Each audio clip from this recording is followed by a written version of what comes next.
রায়গঞ্জ বিশ্ববিদ্যালয় ক্যাম্পাসে তৃণমূল প্রভাবিত অধ্যাপক সংগঠন ওয়েব কুপার বৈঠক হল। তৃণমূল প্রার্থীদের হয়ে প্রচারের অভিযোগের ঘটনায় তীব্র চাঞ্চল্য ছড়ালো রায়গঞ্জ বিশ্ববিদ্যালয় চত্বরে।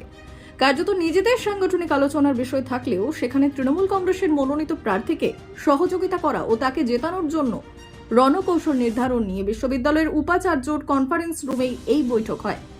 কিন্তু বিষয়টি বুঝতে পারা মাত্রই এস্টেট অফিসারের নির্দেশ দিলে বৈঠক চলাকালীনই বিশ্ববিদ্যালয় চত্বর জুড়ে লাগানো তৃণমূল প্রার্থীর সমর্থনে ওয়েব কুপার ফ্লেক্স পোস্টারও খুলে ফেলা হয় বলে জানিয়েছেন ওয়েব কুপার সদস্যরা।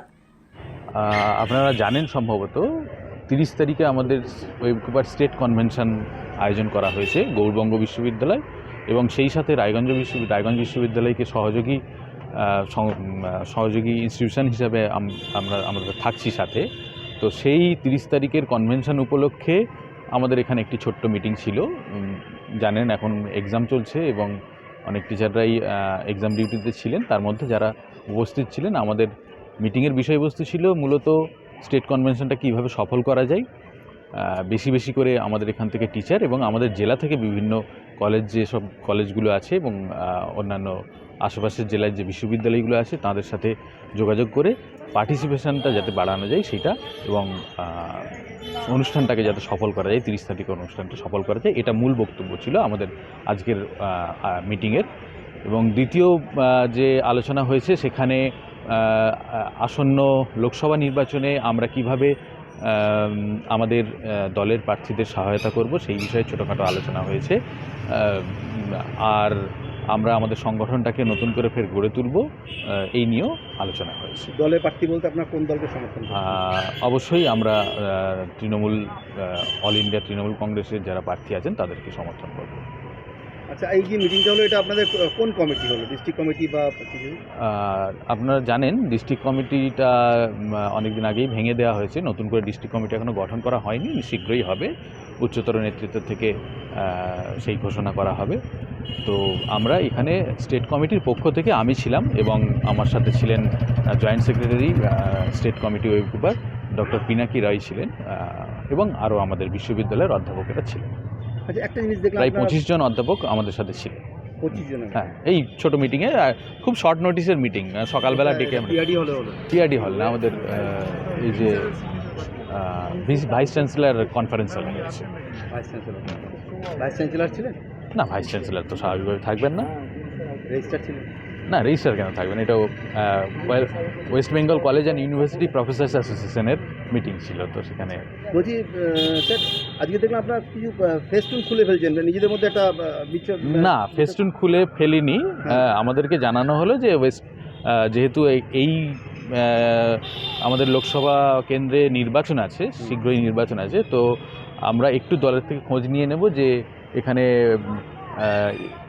ওই যে কোড অফ কন্ডাক্ট কীরকম কী আছে, সেখানে আমরা ফেস্টুনটা লাগাতে পারি কি না সেটা জেনে নিয়ে আবার আমরা লাগাবো।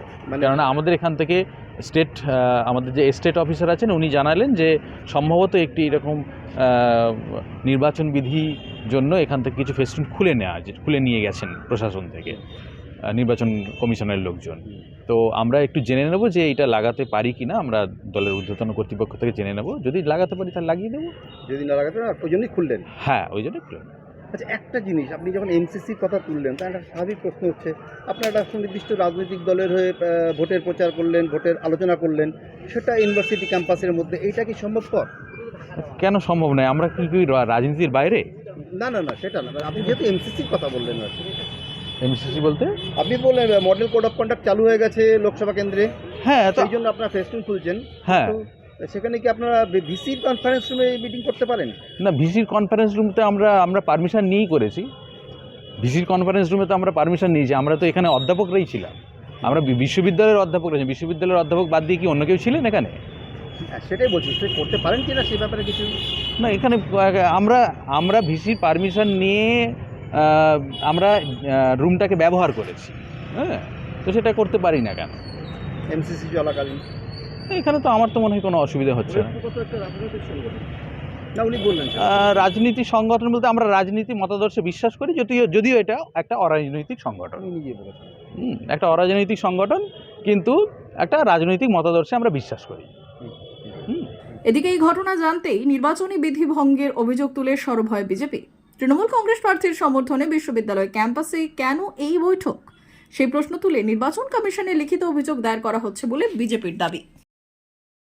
আপনারা সকলেই অবগত আছেন, প্রায় এক সপ্তাহ আগে নির্বাচন আচরণ বিধি লাগু হয়ে গেছে, অথচ রায়গঞ্জ বিশ্ববিদ্যালয় নির্বাচনী আচরণ বিধি মডেল কোড অফ কন্ডাক্টকে বুড়ো আঙুল দেখিয়ে তৃণমূলের দলীয় পতাকা ব্যবহার করে দলীয় প্রার্থীর ফ্লেক্স লাগিয়ে বিশ্ববিদ্যালয়ের যে সভাকক্ষ রয়েছে সেই সভাকক্ষে তৃণমূল প্রভাবিত, তৃণমূল পরিচালিত ওয়েব কুপা, তৃণমূলের অধ্যাপক সংগঠন, তারা সেইখানে দলীয় প্রার্থীকে জেতানোর জন্য দলীয় প্রার্থীর সমর্থনে বিশ্ববিদ্যালয় চত্বরে মডেল কোড অফ কন্ডাক্টকে ভায়োলেট করে তারা মিটিং করছে, বৈঠক করছে।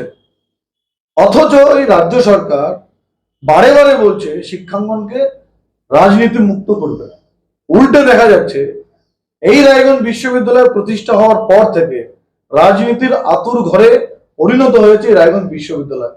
এই বিশ্ববিদ্যালয়ের নির্মাণকে নিয়ে দুর্নীতি, জমি অধিগ্রহণকে নিয়ে দুর্নীতি, শিক্ষক অশিক্ষক কর্মী নিয়োগের ক্ষেত্রে দুর্নীতি, পিএইচডির ক্ষেত্রে দুর্নীতি, দুর্নীতিতে ভর্তি, আর পুরোটা তৃণমূল প্রভাবিত পরিচালিত ওয়েব কুপা বা তৃণমূলের অঙ্গুলি লেহনেই এটা হয়ে চলেছে।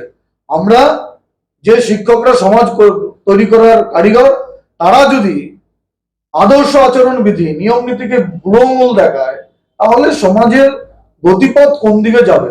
আমরা সেই সমস্ত তৃণমূল পরিচালিত সমর্থিত শিক্ষকদের বা শিক্ষক সংগঠনের এই ধরনের কাজকে, আচরণ বিধিকে, নির্বাচনী আচরণ বিধিকে লঙ্ঘন করাকে আর তীব্রভাবে নিন্দা করছি।